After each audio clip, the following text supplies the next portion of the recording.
Hello అండి. అందరూ ఎలా ఉన్నారు? మేమైతే బాగున్నాం. మీరు కూడా బాగుండాలని కోరుకుంటున్నాను.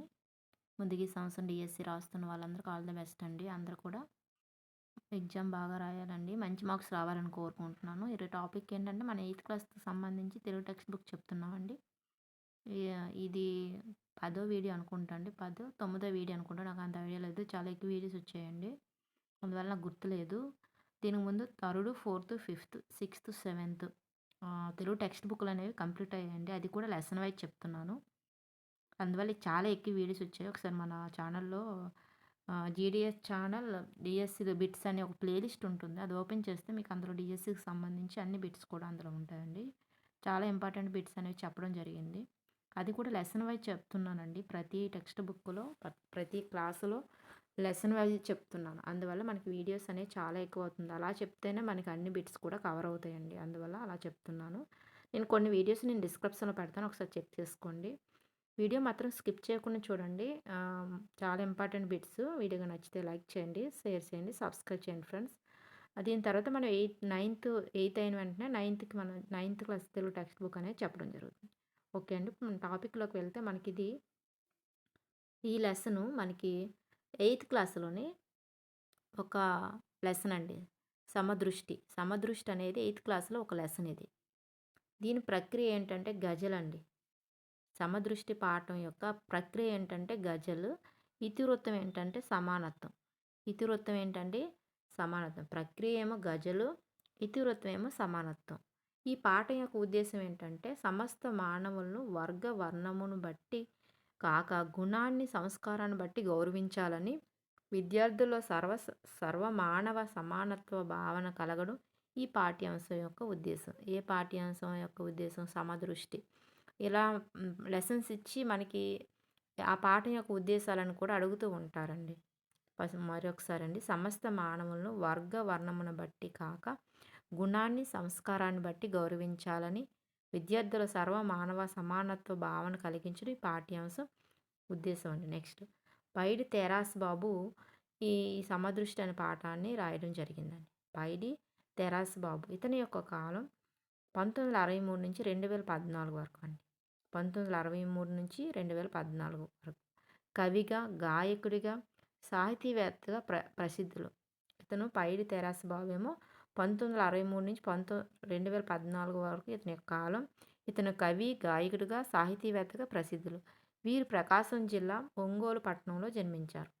ఇతనేమో ప్రకాశం జిల్లా ఒంగోలు పట్టణంలో జన్మించారు. వీరి తల్లిదండ్రులు సుబ్బమ్మ, శాంతమ్మ. వీరి యొక్క తల్లిదండ్రి సుబ్బమ్మ, శాంతమ్మ అండి.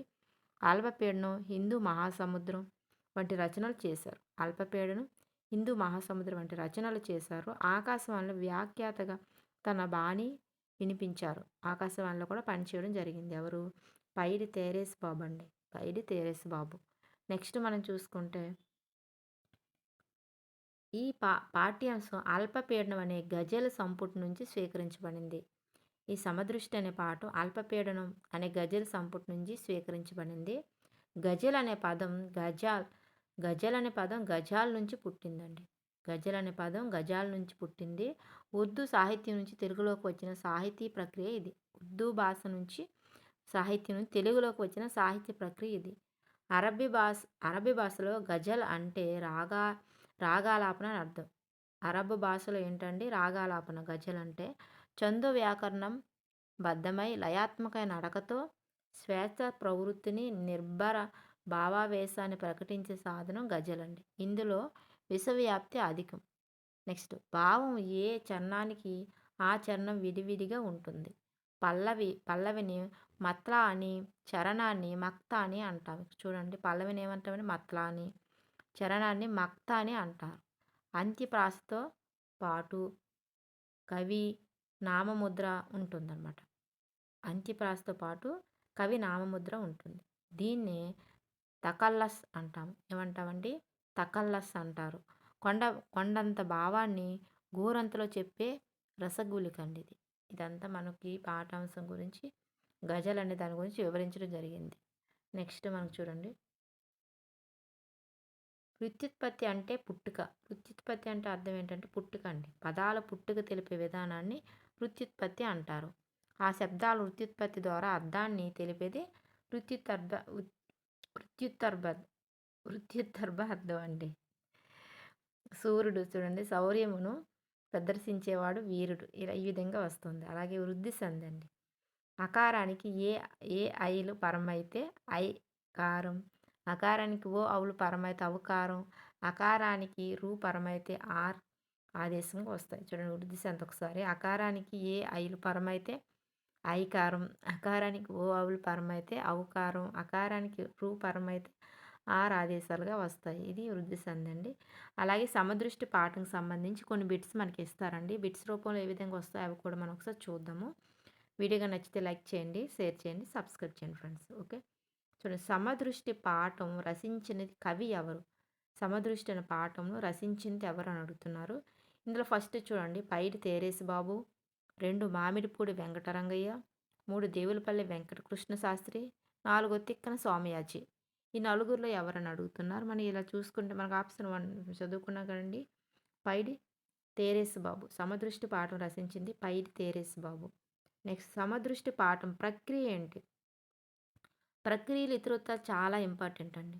సమదృష్టి పాఠం ప్రక్రియ ఏంటని అడుగుతున్నారు. ఫస్ట్ చూడండి గజలు ఇచ్చారు, రెండోది ఆత్మకథ, మూడోది వచన కవిత, నాలుగోది కథ. ఈ నాలుగింట్లో ఏంటి సమదృష్టి పాఠం ప్రక్రియ ఏంటంటే మనం ముందు చదువుకున్నాం కదండి. ఆప్షన్ 1 అండి గజల్ అండి. సమదృష్టి పాఠం ప్రక్రియ ఏంటంటే గజల్. అలాగే సమదృష్టి పాఠం ఇతివృత్తం ఏంటి? సమదృష్టి పాఠం ఇతివృత్తం ఏంటన్నారు. ఇందులో 4 ఆప్షన్లు ఏంటంటే ఫస్ట్‌ది సమానత్వం, రెండోది మానవ విలువలు, 3 చదువు విలువలు, నాలుగోది వ్యక్తిత్వ వికాసం. ఈ నాలుగింట్లో ఏంటని అడుగుతున్నారు. ఇతివృత్తం అండి. సమదృష్టి పాఠం ఇతివృత్తం ఏంటంటే మనకి ఇక్కడ ఆప్షన్ 1 అండి సమానత్వం అండి. ప్రక్రియ ఏంటండి గజల్. సమదృష్టి పాఠం యొక్క ప్రక్రియ ఏంటి గజల్. సమదృష్టి పాఠం ఇతివృత్తం సమానత్వం. నెక్స్ట్ క్రింది ప్రవచనాలు సరైన దాన్ని గుర్తించండి.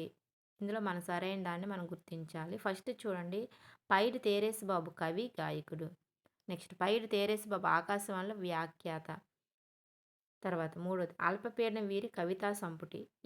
ఈ మూడింట్లో ఏది సరైనవి ఇతనికి సంబంధించి అని అడుగుతున్నారు. మనకి ఇక్కడ ఆప్షన్ 3 అనేది కరెక్ట్ అవుతుందండి. ఈ అంటే ఈ అసత్యం అవుతుంది, ఇది అసత్యం అవుతుంది, మిగతావన్నీ మనకి సత్యాలండి. పైడి తేరేసి బాబు కవి, గాయకుడు. అతను ఆకాశవాణిలో వ్యాఖ్యాతగా పనిచేశారు. ఈ మాత్రం కాదండి. కవితా సంపుటి కాదు అల్పపీడనం అనేది. నెక్స్ట్ పైడి తేరేసి బాబు సొంత జిల్లా ఏది? సొంత జిల్లా ఏది? ఫస్ట్ చూడండి తూర్పుగోదావరి, రెండోది పశ్చిమ గోదావరి, మూడోది ప్రకాశం, నాలుగోది చిత్తూరు. పైడి తేరేసి బాబు సొంత జిల్లా ఏంటని అడుగుతున్నారు. మనకి ఇక్కడ ఆప్షన్ 3 అండి ప్రకాశం. పైడి తేరేసి బాబు సొంత జిల్లా ఏంటండి ప్రకాశం అండి. నెక్స్ట్ సమదృష్టి పాఠ్యాంశం ఈ కవితా సంపుటి నుంచి స్వీకరించబడింది. సమదృష్టి పాఠ్యాంశం ఈ కవితా సంపుటి నుంచి స్వీకరించబడింది. ఏ కవితా సంపుటి నుంచి స్వీకరించబడిందండి? సమదృష్టి అని అడుగుతున్నారు. మనకి ఫస్ట్ చూడండి అల్పపీడనం, రెండోది అధిక పీడనం, మూడోది రాలిన పూలు, నాలుగోది శాపగ్రస్తులు. ఈ నాలుగింట్లో ఏంటని అడుగుతున్నారు. ఈ నాలుగింట్లో మనకి ఇక్కడ ఆప్షన్ 1 అండి అల్పపీడనం అండి. సమదృష్టి పాఠ్యాంశం కవితా సంపుటి నుంచి ఏ కవితా సంపుటి నుంచి గ్రహించబడిందంటే అల్పపీడనం. నెక్స్ట్ గజల్ అంటే అరబ్బీ భాషలో అర్థం ఏంటి? గజల్ అంటే అరబ్బీ భాషలో అర్థం ఏంటి? గజల్ అంటే అరబ్బీ భాషలో అర్థం ఏంటని అడుగుతున్నారు. ఫస్ట్ ఆప్షన్ చూసుకుంటే విరహ గీతం, రెండోది మంచి మాట, మూడో సుభాషితం, నాలుగోది రాగాలాపన. ఈ నాలుగింట్లో ఏంటని అడుగుతున్నారు. మనకి ఇక్కడ ఆప్షన్ 4 అండి రాగాలాపన. గజల్ అంటే అరబ్బీ భాషలో అర్థం రాగాలాపన. గజల్ అంటే అరబ్బీ భాషలో మనకు అర్థం ఏంటంటే రాగాలాపన. నెక్స్ట్ మొద్దు నిద్ర దీనికి చిహ్నం. మొద్దు నిద్ర దేనికి చిహ్నం? ఫస్ట్ చూడండి అజ్ఞానానికి, రెండోది జ్ఞానానికి, 3 సంతోషానికి, 4 దుఃఖానికి. ఈ నాలుగింట్లో ఏంటని అడుగుతున్నారు. మనకు ఆప్షన్ 1 అండి అజ్ఞానానికి అండి. మొద్దు నిద్ర మనకి ఇప్పుడు అజ్ఞానానికి చిహ్నంగా ఉంటుంది. అరచి మరీ పిలవనిదే తూర్పు తలుపు తెరవదు. ఈ చరణంలో తర్వాత వచ్చే పాదాన్ని గుర్తించండి.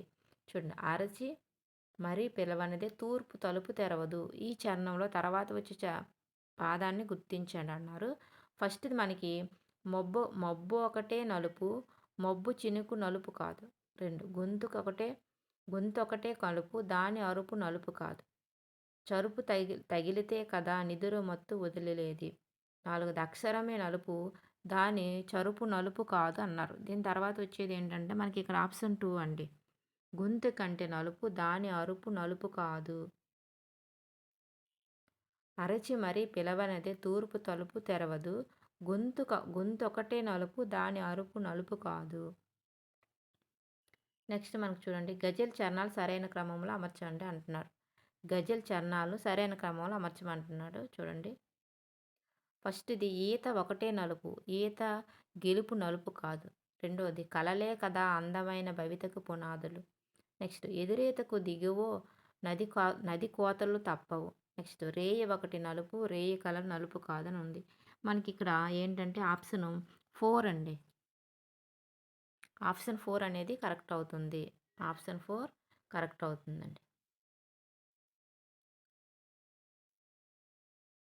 ఫస్ట్‌ది మనకి కలలే కదా అందమైన భవితకు పునాదులు. నెక్స్ట్ రెండోది రేయి ఒకటే నలుపు రేయి కలర్ నలుపు కాదు. నెక్స్ట్ మూడోది ఎదురీతకు దిగావో నది కోతకు తప్పవు. నెక్స్ట్ నాలుగోది ఈత ఒకటే నలుపు ఈత గెలుపు నలుపు కాదు. ఈ విధంగా మనం లైన్‌లో పెట్టవలసి వస్తుంది. ఫస్ట్ చూడండి కలలే కదా అందమైన భవితకు పునాదులు.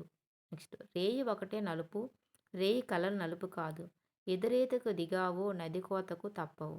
ఈత ఒకటే నలుపు ఈత గెలుపు నలుపు కాదు. ఇది నెక్స్ట్ మనకు చూడండి మబ్బు ఒకటే నలుపు మబ్బు చినుకు నలుపు కాదు. మబ్బు ఒకటే నలుపు మబ్బు చినుకు నలుపు కాదు. ఈ చరణంలో ముందు వచ్చే పాదాన్ని ఇందాక తర్వాత వచ్చేది అడిగాము. ఇక్కడ ముందు వచ్చేది అడిగారు. చూడండి ఫస్ట్‌ది కన్ను ఒకటే నలుపు కంటి చూపు నలుపు కాదు. చెట్టు ఒకటే నలుపు చెట్టు కాపు నలుపు కాదు. చినుకు స్పర్శకే కదా నేల కడుపు పండేది. వానకొకటే తెలుపు నీటి చుక్కలు నలుపు కాదని ఉంది. ఇందులో మనకి ఏంటంటే దీని ముందు వచ్చే పదం ఏంటంటే వాక్యం ఏంటంటే మనకి ఇక్కడ ఆప్షన్ 3 అండి. చినుకు స్పర్శకే కదా నేల కడుపు పండేది. మబ్బు ఒకటే నలుపు మబ్బు చినుకు నలుపు కాదు. ఈ విధంగా వస్తుంది. నెక్స్ట్ పునాది అనే పదానికి అర్థం ఏంటి? పునాది అంటే అర్థం ఏంటి? ఫస్ట్ చూడండి కుడ్యం, రెండోది ఫృతం, మూడోది లావణ్యం, నాలుగోది ఆధారం. ఈ నాలుగింట్లో ఏంటని అడుగుతున్నారు. మనకు ఆప్షన్ 4 అండి. ఆధారం. పునాది అనే పదానికి అర్థం ఏంటంటే ఆధారం అండి. పునాది అంటే ఆధారం. నెక్స్ట్ చినుకు స్పర్శ సమాసం ఏంటి? చినుకు స్పర్శ అనే పదంలో ఉండే సమాసం ఏంటని అడుగుతున్నారు. ఫస్ట్‌ది షష్ఠి తత్పురుష సమాసం, రెండోది పంచమి తత్పురుష సమాసం, మూడోది తృతీయ తత్పురుష సమాసం, నాలుగోది సప్తమి తత్పురుష సమాసం. ఈ నాలుగింట్లో ఏంటి? చినుకు స్పర్శ సమాసం ఏంటని అడుగుతున్నారు. మనకి ఇక్కడ ఆప్షన్ 1 అనేది కరెక్ట్ అవుతుంది. షష్ఠి తత్పురుష సమాసం. చినుకు స్పర్శకు సమాసం ఏంటంటే షష్ఠి తత్పురుష సమాసం అండి. చినుకు స్పర్శ సమాసం ఏంటంటే షష్ఠి తత్పురుష సమాసం. నెక్స్ట్ తూర్పు పదానికి పర్యాయ పదాలు ఏంటి? తూర్పు అనే పదానికి పర్యాయ పదాలు ఏంటని అడుగుతున్నారు. ఫస్ట్ ఆప్షన్ చూడండి వామ దిక్కు, నెక్స్ట్ పైది, హరిత్తు పూర్వపక్షం, నెక్స్ట్ ప్రాగ్దిశ తొలి దిక్కు, నాలుగోది అపరిదశ ప్రతీచి. ఇవి మనకి నాలుగింట్లో మనకి ఇక్కడ ఆప్షన్ 3 అనేది కరెక్ట్ అవుతుంది. ప్రాగ్దిశ తొలి దిక్కు అండి. తూర్పు అంటే ప్రాగ్దిశ తొలి దిక్కు. తూర్పు అనే పదానికి పర్యాయ పదాలు. నెక్స్ట్ మనకు చూడండి మబ్బు పదానికి నానార్థాలు ఏంటి? మబ్బు అనే పదానికి నానార్థాలు ఏంటని అడుగుతున్నారు. ఫస్ట్ చూడండి జలధరం పయోధరం, రెండోది మేఘం పయోధరం, 3 అంబుదం ఘనాఘనం, నాలుగోది మేఘం అజ్ఞానం. ఈ నాలుగింట్లో ఏంటని అడుగుతున్నారు. మనకి ఇక్కడ ఆప్షన్ 4 అనేది కరెక్ట్ ఉంది. మేఘం అజ్ఞానం. మబ్బు అనే పదానికి నానార్థాలు అంటే ఏంటండి? మేఘం అజ్ఞానం. మబ్బు అనే పదానికి నానార్థాలు మేఘం అజ్ఞానం. నెక్స్ట్ దివౌకసులు విడదీయగా వచ్చిన రూపం ఏంటి? దివౌకసులు అనే పదాన్ని మనం ఏ విధంగా విడదీస్తామంటున్నారు. మనకి ఇక్కడ ఫస్ట్ చూడండి దివ్య ప్లస్ ఒకసలు, రెండో దివా ప్లస్ ఒకసలు, మూడో దివా ప్లస్ ఓకసలు, నాలుగో దివ్య ప్లస్ ఆకాశులు. ఇంట్లో మనకి ఏ పదం కరెక్ట్ అవుతుందని అడుగుతున్నారు. మనకి ఇక్కడ ఆప్షన్ 3 అండి. దివా ప్లస్ ఓకసలు. దివౌకసులు. దివ ప్లస్ ఓకసులు దివౌకసులండి. నెక్స్ట్